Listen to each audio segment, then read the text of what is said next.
nicer weather for this weekend, so it's nice. And it's a beautiful shot right there on our sky cam. Maybe if we did weather just about 4 minutes sooner, we would have saw a beautiful sunset. I'm going to have to put a time lapse together and put that on my social media on Facebook and Twitter for sure, but just a beautiful shot right there for downtown Detroit. And it was a nice summary to what we experienced for today. 53 degrees for the high temp, so another far above average, almost early spring-like day.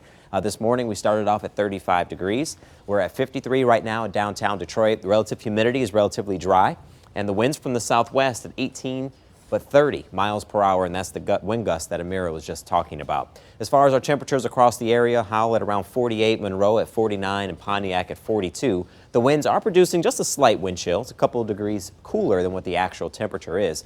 And we'll shift our focus once again. More February warmth. That was for today. Even for tomorrow, numbers still in the 40s, but we're tracking a wintry mess is what I'll call it.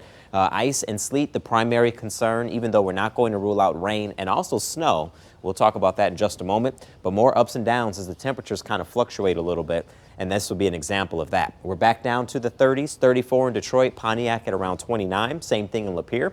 As we get back to work and school, especially if you're working for tomorrow, if your school is open, 44 will be the high temp. Lingering clouds into the evening, and 44 degrees will be the high, so that's above average. We'll do that again on Tuesday, but the winds come right back. These winds will be pretty strong as well, and numbers go back up far above average. Now here's the stationary boundary for Wednesday morning.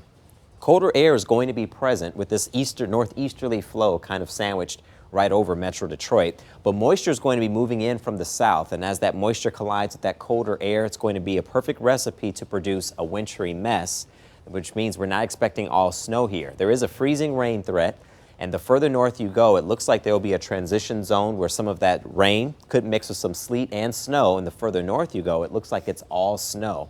So this is a little bit of everything we're going to have to watch, but of course, anytime you're talking about ice, you don't need a lot to cause some issues, and a lot of the models are putting out some pretty significant numbers, so we'll have to keep an eye on that because it doesn't take much to cause issues. Needless to say, it's on the meter, and of course, we will be watching it for you over the next couple of days. Here's that 7-day forecast. We're down to 33 degrees on Wednesday. Most of the day will be at or around 32.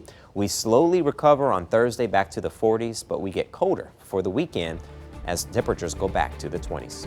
We'll be back after this.